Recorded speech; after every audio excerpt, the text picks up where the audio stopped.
Hello, everyone. Excuse me. I hate to break up all the great conversation,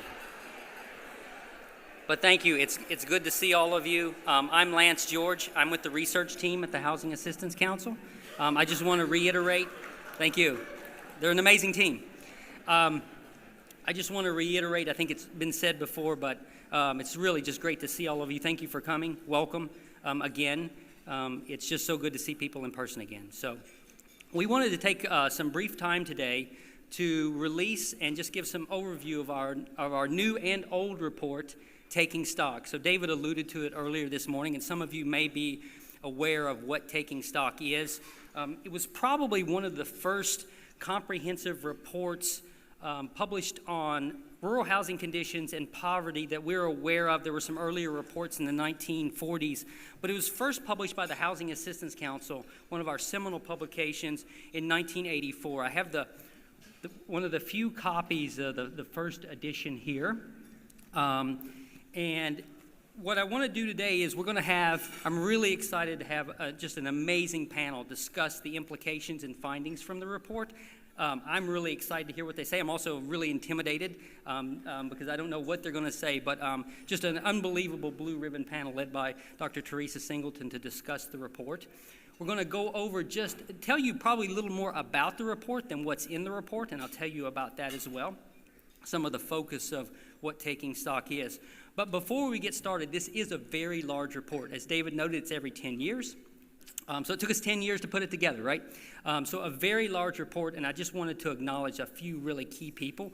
It is an entire team effort. The entire research team at the Housing Assistance Council worked on this really hard for a long time, and even many people outside of the division worked on it. But I want to acknowledge the research team. So if they could stand up, first Dr. Keith Wiley, our data guru, Amanda Laporte,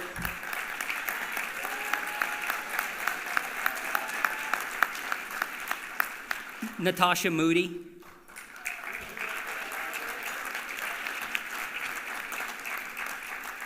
Christina Davila on our research team, Dan Stern in the back. Many of you know Dan did a great job on the production. And Leslie Strauss, an amazing editor. So thank you. I also thank you all, but I also wanted to, because of the historical, this is the 5th anniversary edition of the report. I wanted to make a couple of other acknowledgments. You'll notice in the forward of the report, we asked Joe Belden to make the forward for the report. Many of you know Joe, the longtime deputy director at the Housing Assistance Council. And I didn't know this, but Joe wrote when he wrote in the forward that he came to HAC on a short-term kind of contract to complete the first Taking Stock in 1984. And so I think that Taking Stock is responsible for all the amazing work that Joe did helping people get housed in this nation over the decades that he worked. So Joe, please stand and thank you so much for your work.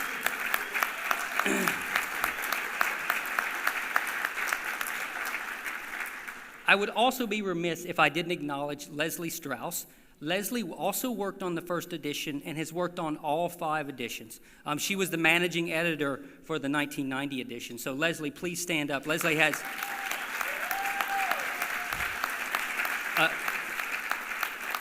amazing editing skills, as many of you know, but as you know, it's kind of been integral to that report over the past 5 decades. I would like to indulge it, take the prerogative here, and maybe tell a story of self. My good friend Jill is here, and so I'll acknowledge kind of very quickly story of self, and it will lead somewhere. But I think many of us in the housing world, there's no clear trajectory or kind of path to this. There's oftentimes not a career path or a degree program into rural housing. We often fall into it and can't get out of it for the right reasons, right? And maybe similarly, I got started in housing as an AmeriCorps member in one of the first classes. And part of that assignment was, or my term, was I was placed under a special program under the U.S. Department of Agriculture in rural development. And so I was supposed to be in the USDA office half-time, and then they had placed me with a nonprofit.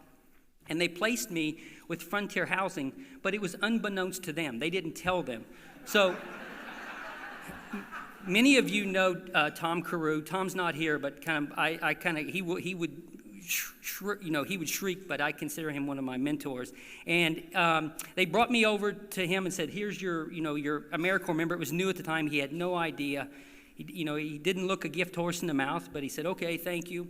And he sat me down very quickly that morning, and he said, "Do you know anything about rural housing?" And I'm like, "No." "Do you know anything about housing?" I'm like, "No." "Do you know anything about social justice or poverty or organizing or any of the things we do?" And I'm like, "Not really." So he kind of shrugged, and he said, okay, he had to go do something else, but he put me in a room, and he said, "Read these." And there were 3 publications. I don't remember what the other 2 were, but one of them was this. And so I sat down and I read it. It wasn't earth-shattering. I don't remember the other 2 publications. I think they were more qualitative. But it was interesting. I did learn a lot, candidly. And I was like, well, that's interesting. And I knew that I liked, after reading it, I liked that type of stuff, research, right out of those 3 reports. So I'm not counting, but from that day, it's been 10,524 days since my first day in housing. And on this day, on that 10,543rd day, I'm presenting the 5th edition of Taking Stock. So it's a very weird arc, but I'll come back to that point. That will have made hopefully some sense. I'm often asked, and I'll say, I just want to say that this is a very large report. We noted that before. And sometimes I've been asked, what's the one takeaway from this report? And I say there is not one takeaway. I mean, this is a really broad, comprehensive report. There are about 50 takeaways, candidly. And that's not easy. That's not really easy to distill or digest. It is, I often say in my East Kentucky parlance, it's a mile wide and an inch deep. There's just a lot there. And that's not easy for our panel to have read the entire document and kind of go through. But that's the nature and that's the ethos of the report, and we maintain that consistency throughout the report. And I think, but I often wondered, I were challenged about this, thinking about the new report. Does it make sense to continue with Taking Stock in today's world? I think we live in an age of kind of almost ephemeral information. So I don't have one, but my kids have this watch where news reports pop up every 2 minutes or so, right? So we live in a kind of a daily, deluge of information. It's almost, again, ephemeral. It's very quick. The reason the cadence of the report came every 10 years, as some of the researchers will know, the data only came every 10 years when we first had the report. That is not the case now. We get weekly data, daily data, sometimes hourly data, candidly, and some of that's in the report. So we had the question to say, is it still relevant? And that's one of the key elements. But I would just retort and say, we put a lot of work and a lot of thought into this, that it does remain relevant and accessible. So, and I'll give a couple of, I'll just say a couple of things on that. And the first is, we hope that it does present a very broad overview of social, economic, and housing conditions and could lead to more investigation into that issue. But if you knew someone who knew nothing about rural housing, knew nothing about housing, and knew nothing about economic situations or social situations, I think they would learn something like I did 25 years ago or 30 years ago. And candidly, at the Housing Assistance Council, we won't publish something unless it has some level of value. And that value is we provide research, data, and information to help inform strategies, solutions, and policies. It's as simple as that. We let you take the data and do what you need with it. Whether that be Senator Sherrod Brown this morning making policy at the highest level, down to a trajectory of a group of concerned citizens working in the church basement to solve a problem that haven't even really formed an organization yet. We think there's something in this report for probably everybody, not just that person who knows nothing about housing, rural housing, but people who've dedicated their careers to this. I think Joe would probably learn something as well. So, although it'd be different. So I'm going to turn very quickly to, and I want to talk more again about the report than some of the items that are in the report. I'll leave that to some of the panel.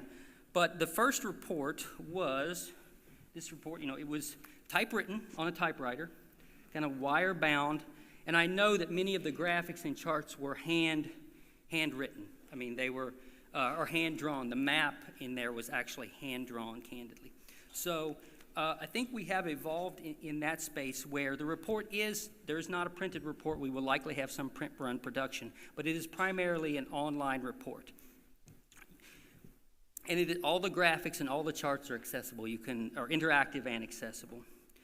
We also included, just for archival purposes and because this is the 5th edition, you can access each of the prior 5 reports. So they're all located on the site, even back to the 1980 report and the companion poverty poster. So you can access those. We had to, PDF and scan all of the old reports, but they're all there. So that's one element. Also, with an homage or kind of looking at the longer-term trajectory, we have a segment throughout the report that's kind of threads throughout the report called the Long View in Rural America. And these are just time series data to indicate, where we can compile a longer view of what's happening. So this is an example. I just threw a random one in there. Many of these interspersed throughout the report on manufactured home shipments in the United States. So, in the early 1970s, there were more than 570,000 shipments, and I think last year there were in the last year we have data around 112,000. So we have that series I'm kind of excited about, just as a relation to the long tenure of the report. We have the historical information. We also have a feature, and this is just a page from the report. You'll notice it says ruralities. It's kind of in the blue box there.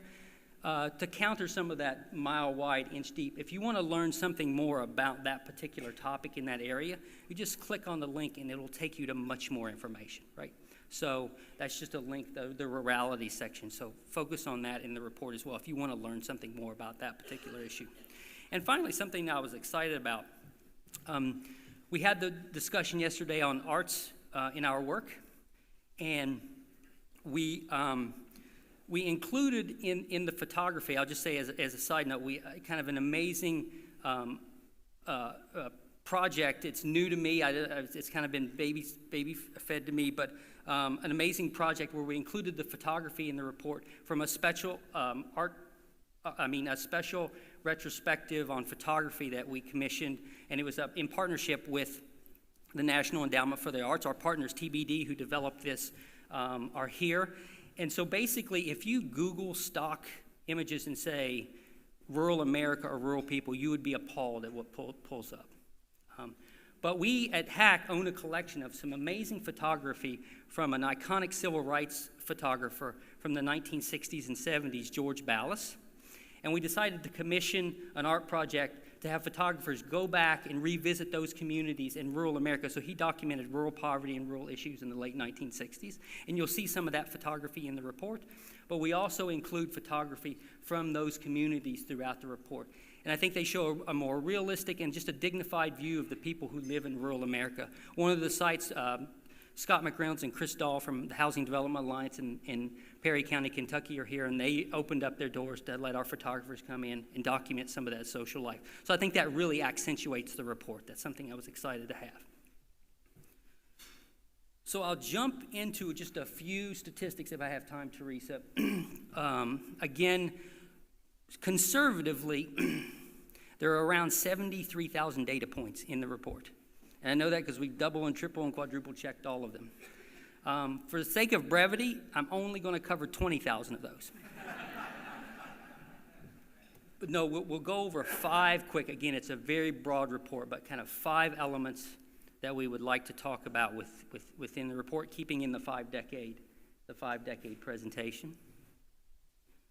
And the first is a new segment, and I'm only going to talk about, there are 5 chapters. You'll see here are 5 major chapters within the report, and this kind of runs consistent with the trajectory and the history of the report. It's always had this basic structure and format. But the first is a new section. It's called The New and Evolving Rural America. And as many of us know, it just seems like life and the work that we're doing has just been accelerated, fast-paced over the past few years. So we identified 3 or 4 areas that we think kind of contribute to this thought of the new and evolving rural America. And what does that mean for the communities that we're working in? It's a more qualitative piece, candidly, than a lot of the data points within the publication. But I'm going to highlight one of those, candidly, just one. And it's something I think a lot of us want to repress, but a long and lingering pandemic left its mark on rural America. This by far, I think for many of us, we think it's, hopefully it's in our rearview mirror, but it's still ever present, right? And this was the largest, it was a worldwide disruption, but probably one of the largest disruptions in our nation since World War II, right? It altered our lives and our economies and our social elements of our life dramatically. And in some respects, we just want to note, I'll say, we're personally, I think, seeing in the day, we just don't know what's happening. What are the impacts? But just to be cognizant that the pandemic did impact rural America, and it maybe impacted rural America more than we think, but we really don't know at this point. I'm someone who's convinced we see data points popping up and can't quite figure it out and think, we're just now seeing some trends happen from the 2008 housing recession. And this was infinitely larger. So what are going to be some of the impacts from this particular,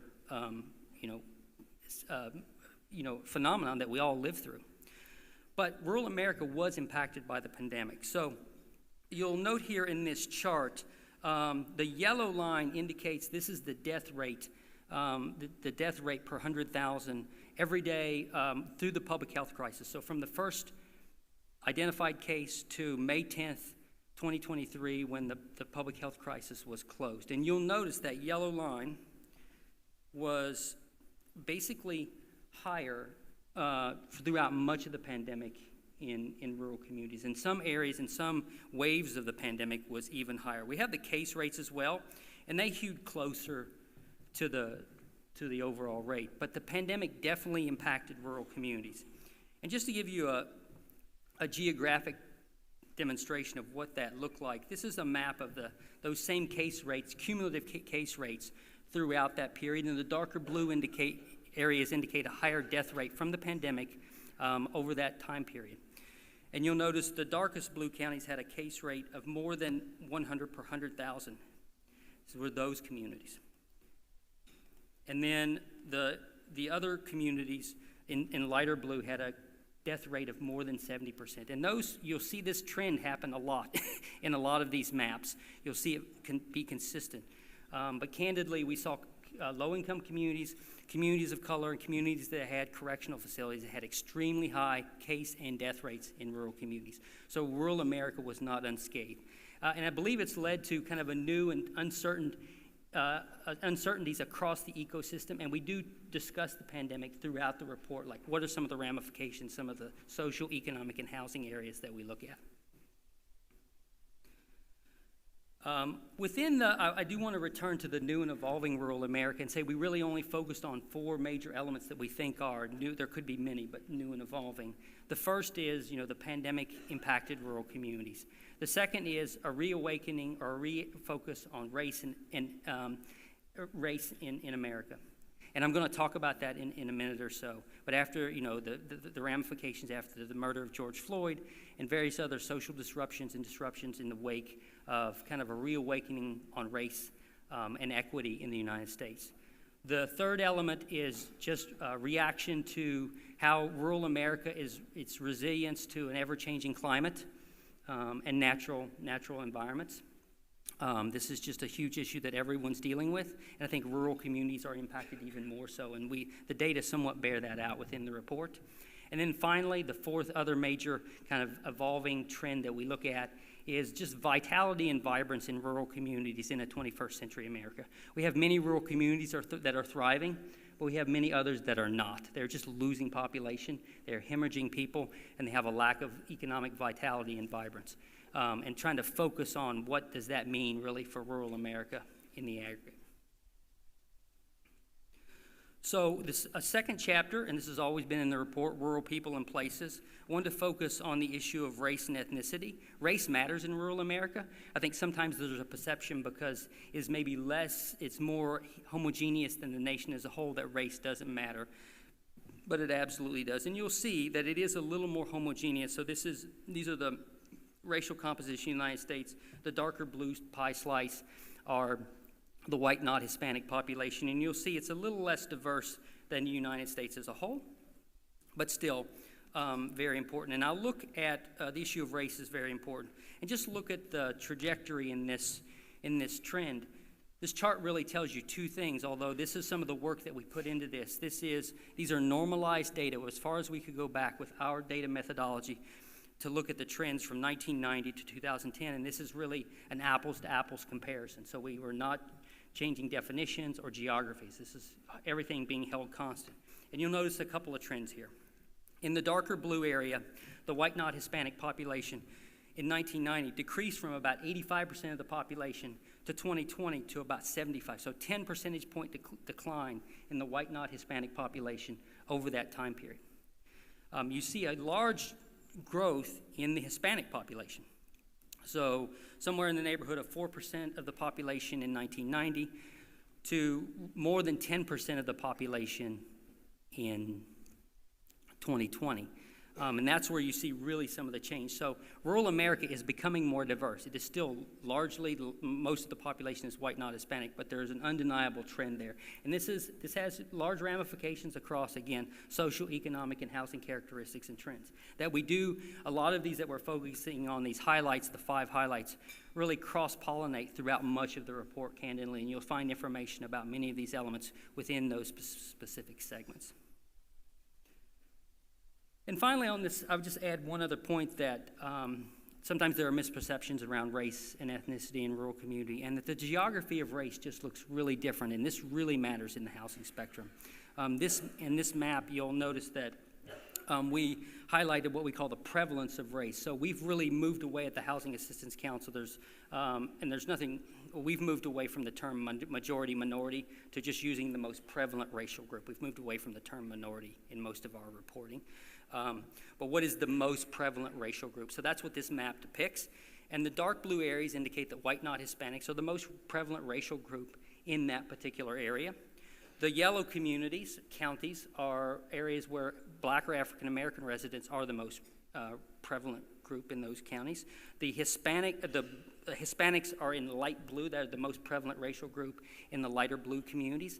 American Indians or Alaska Natives are in the most prevalent group in the green counties, and there are a couple of counties in red where Asians are the most prevalent racial group in those particular counties. So you'll see this kind of clustering of racial and ethnic groups within rural communities that you don't see in the urban context in many respects, and large spatial dynamics there as well.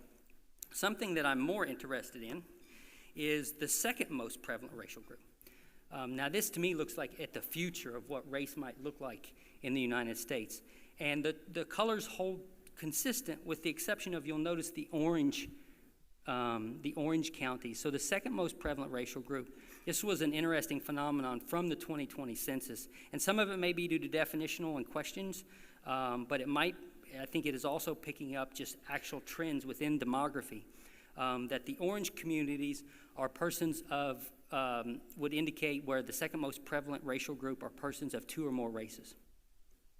And I think this is just, there was a 148% increase in the prevalence, or in the rate of persons with 2 or more races from 2010 to 2020. So it's a major trend in the United States. Again, I think many of these trends cross-pollinate throughout the report, but race is important.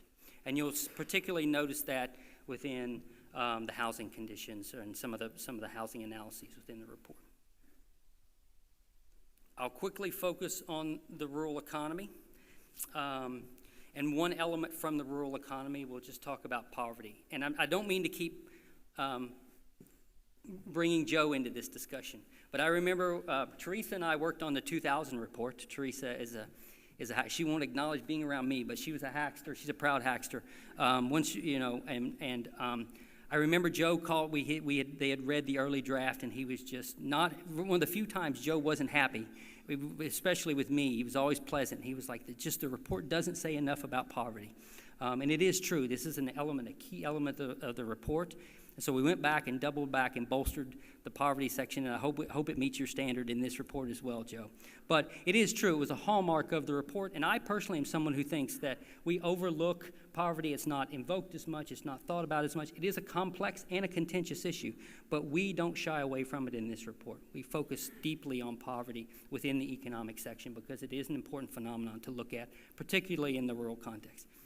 And you'll notice there are just some communities and populations that still have very high poverty rates that we thought that we might have moved beyond. And you'll see in this chart, the two things to notice are the yellow, the top yellow bar is just the poverty rate in rural areas is around 15%. It's always been higher in rural America, and it's higher among every racial and ethnic group, even among white, not Hispanics. And the lighter yellow below is just the poverty rate in the United States. Now this fluctuates from year to year, but it's always generally consistent in these areas. But you'll notice there's always been very high poverty rates at the top of the pyramid here, and these are just selected characteristics. But female-headed households with very young children have more than, in rural areas, these are all rural poverty, have a 40% poverty rate. Black households in rural areas have a 30% poverty rate. That's twice the national rural rate. It's very similar with Native American or Alaska Indian and Native American households at 29%.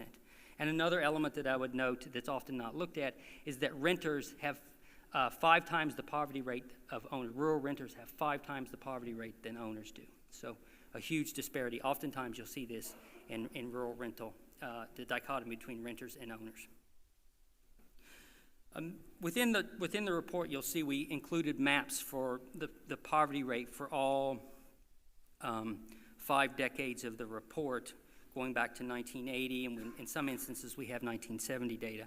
But the darker blue areas indicate here in 1980 the higher prevalence of poverty. So all of those areas that would be in darker blue had more than 30%, and all those in the medium blue had poverty rates of 20% or more. So you'll see that general demographic trend. It might take a few seconds. I'm not going to go through all 5 maps, but I'll just transition to 2020 or 2021, the most recent data that we have, and you'll see, again, a very similar pattern, very high rates in these same communities. I think that is better illustrated, and many of you are aware of this, of just the element of persistent poverty in the United States. We estimate that there are 445 persistent poverty counties in the U.S., and you'll note the blue counties are those counties. This is a map of the change in poverty estimates from 2010 to 2020. The blue counties indicate areas that had both persistent poverty status, and being in persistent poverty means that you have a poverty rate of more than 20% over a series of 3 consecutive decades.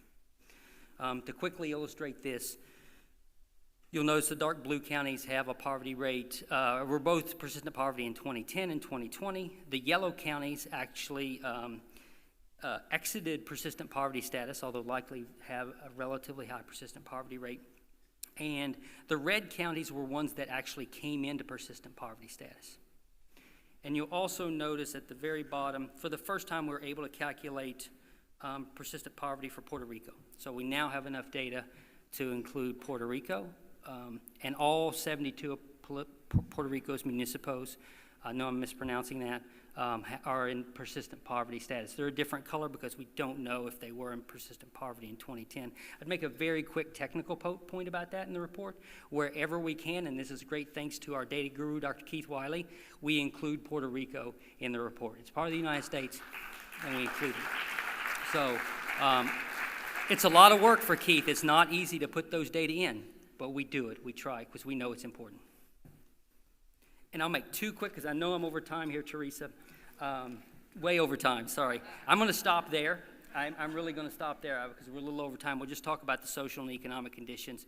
And you guys, you have the report. I will only point to, because you can access the report at www.takingstock.rural.org. So sorry I went so over. Thank you.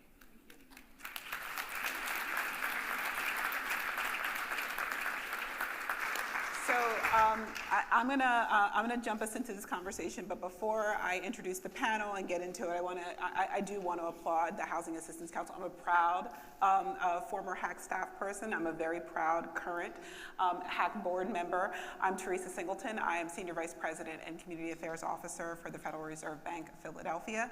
And I want to applaud HAC for 3 things with this report. One is the rigor.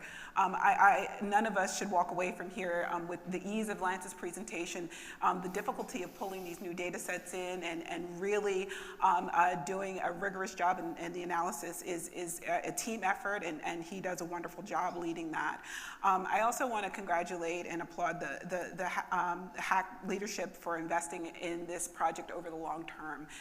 The longevity of this report enables us to look where we've been over the past 50 years. It allows us to look where we are right now, and that's the only way that we can chart a better future. And I also want to applaud Lance and the team for the innovation of making this data so accessible with this new format.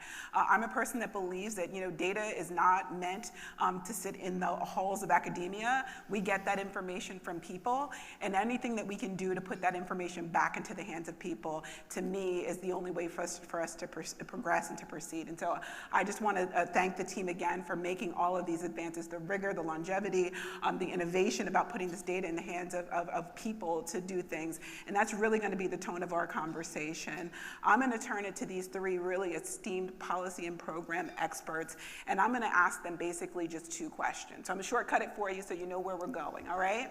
I'm going to ask the same question I ask myself every night before I go to bed: what did you learn today? What did you learn? And then I'm going to ask them the question, what do we do with what we learned, all right? One of my favorite quotes is, when you know better, you do better.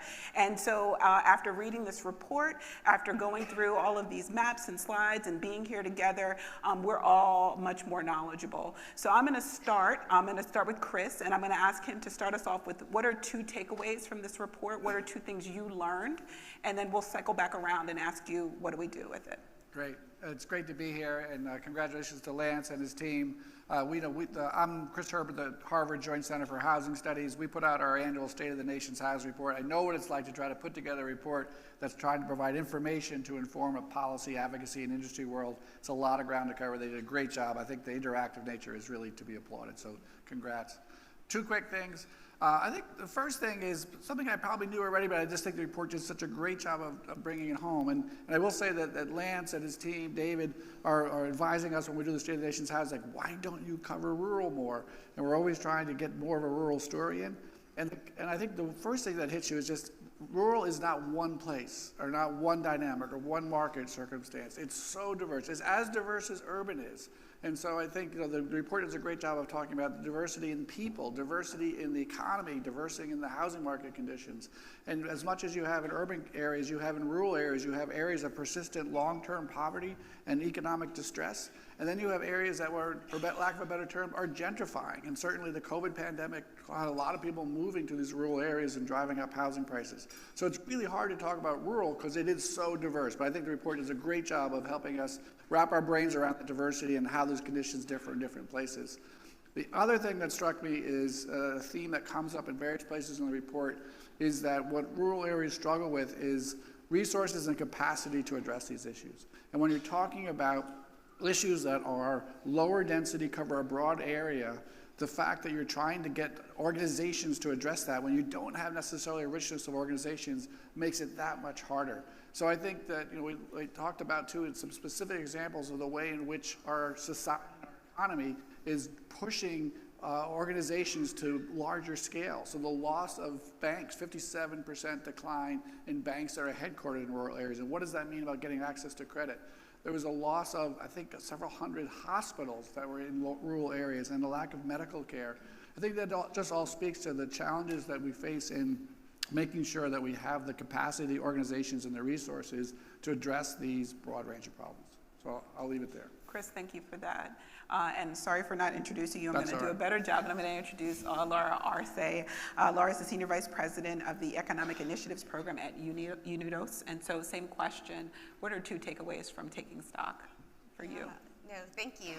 So I also have to start with kind of kudos to David, Lance, and the team for another amazing report. It's so important to have all of these decades worth of studies so we can understand not just the data today, but what the trends are and where we're headed. For me, the first thing, I'm with UNIDOS US, we're a national Hispanic civil rights organization. Certainly what really jumped out to me is the growth of the Hispanic population in rural America. And we know a lot about the growth of the Hispanic population just broadly, nationwide, but particularly in rural America. It's interesting to note that, we saw a 20% increase in the population, were it not for that growth in the Latino population in rural America, we would have seen a decline in the overall rural population. Instead, we saw a modest increase. And so the importance of the Latino population, my prediction, just so we know about the trend lines in Latino population growth across the country, including in rural America, is I expect when Lance is working on the next report in 10 years, we're going to see that number grow even more. And the second point that struck me too that Lance mentioned is the inclusion of the Puerto Rico data. Too often we overlook Puerto Rico in our national statistics in this country, and I just really applaud the team for being very intentional in doing the extra work that was needed to make sure that's included, because there's a lot of work to be done in Puerto Rico, both in rural and urban areas, and having the right data is step one in getting us in the right direction, so I very much applaud that. Great, thank you. And then last, we are joined by Todd Richardson, the General Deputy Assistant Secretary for Policy, Development, and Research at the U.S. Department of Housing and Urban Development. I may win for the longest You time. did, I had to read that one. All right, so telling the rural story is extremely hard. Hackett has been doing a great job of telling that story for decades. So this Taking Stock continues that long trend. So really appreciate that. So there are a couple things. So my two sort of big takeaways. The first is we're talking about housing supply and the bigger housing market. I'm fascinated by vacant housing.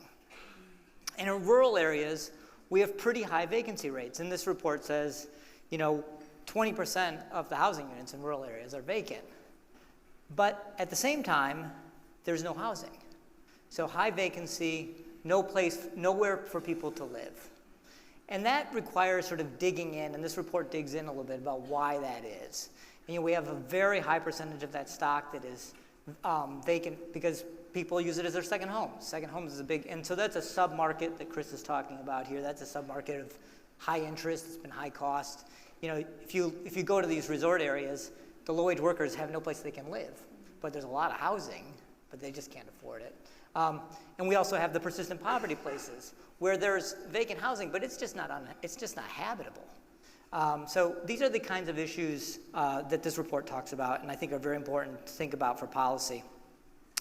The other, being from HUD, is around manufactured housing.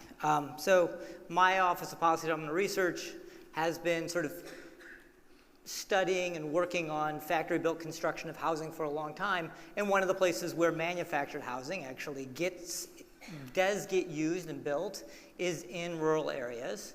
And this report shows that, right? Manufactured housing is an important way of providing housing. It costs about half as much or even less than that than stick-built housing, just sort of the housing built in the mud.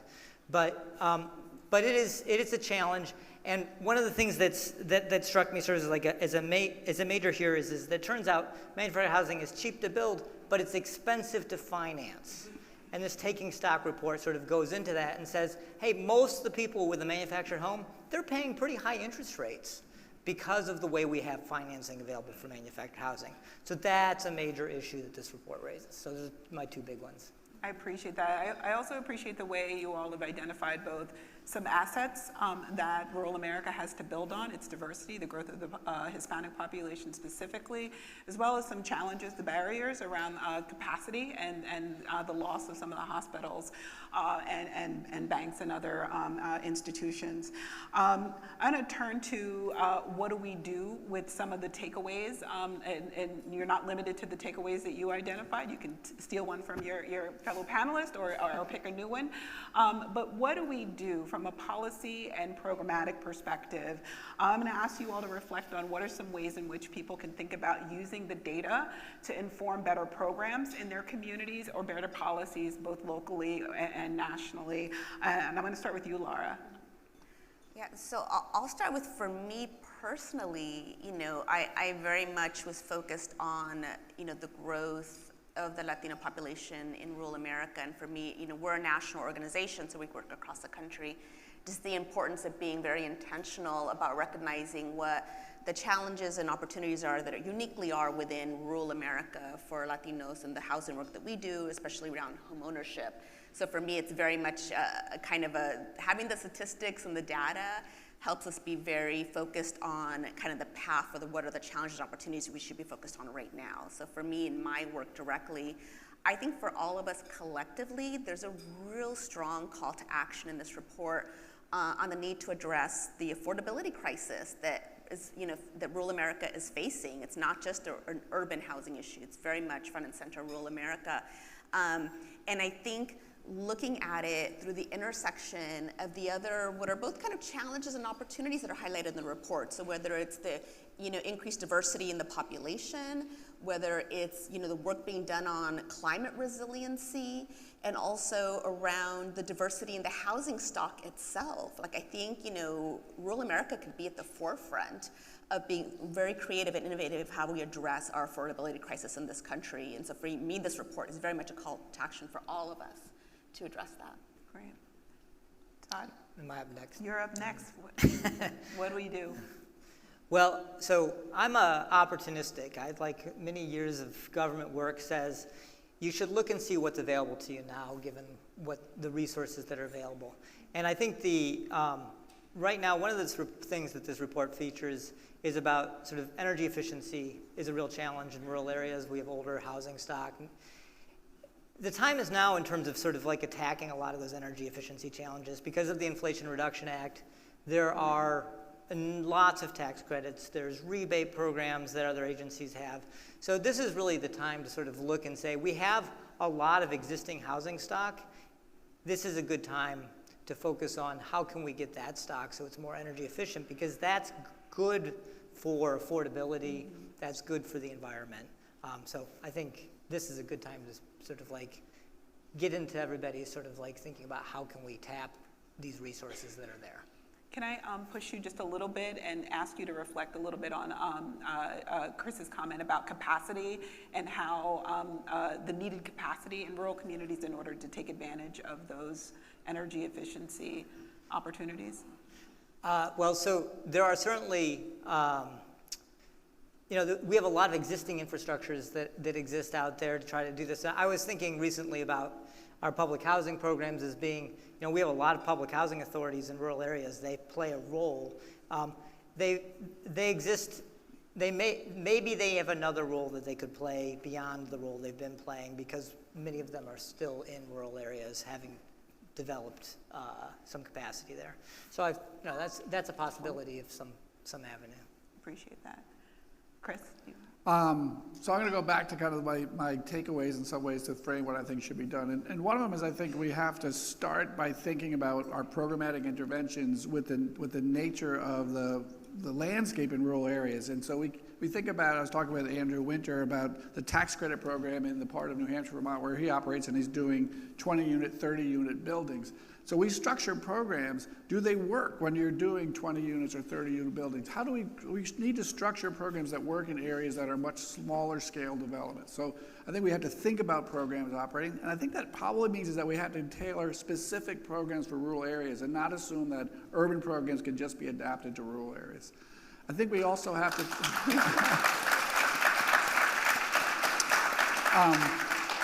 I think we also have to make sure we keep in mind that it's not one size fits all. So we may have this idea rural is sleepy, more urban economy, when it's not. It's also Woodstock, Vermont. It's those kind of places. So how do we think about making sure these programs are tailored to the broad range of market conditions that exist there?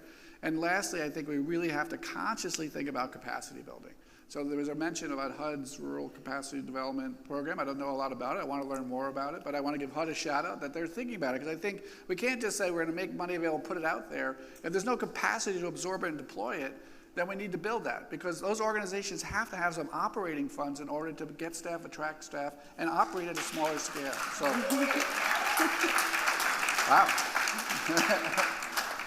and vote for me early and often. I think you ended us off on a really great point, but I want to give all of you an opportunity to talk about if you have one thing that makes you feel hopeful from this report. I think one of the things that the report does very nicely is put a very complex data into a storytelling format, and there are things that I've found, reasons for hope, and so You're on a roll, so I'm gonna start with you, Chris, see if you have anything that leaves you hopeful. I like the chapter about rural people. I mean, I think that what we have strong communities, we have strong people, and that, as you talk about assets, I think that rural communities have a sense of community and they have a strong human capital. So I think that gives you a lot to grow on. Given the right resources, capacity, and support, those communities can thrive. Great. Todd? Well, I know, spending a lot of time in rural communities, what I always get from rural communities is a sense of hustle. Everybody's got hustling. Everybody's got a lot of different things they're doing, a lot of things that they're experts on. And that's actually what you need for innovation. And I think the time is ripe for innovation in some areas. And I talked about the energy stuff because there's resources there, but also in the area of factory-built housing. This is a time for us to be doing more factory-built housing. Rural areas, it's easier to do it, and we should be doing more innovation there. So I'm looking to rural areas actually to lead the way on how we can do more factory-built construction. Great. And Laura, you bring us home?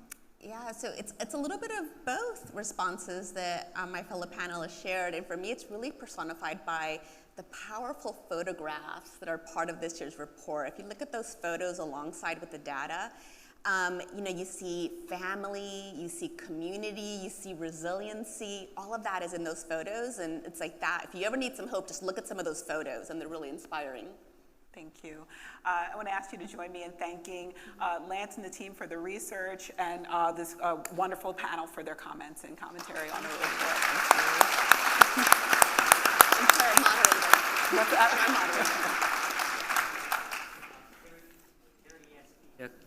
Thank you. Thank you. Terry asked me to come up and make a couple of housing. First of all, just another round of thanks for an amazing, amazing panel.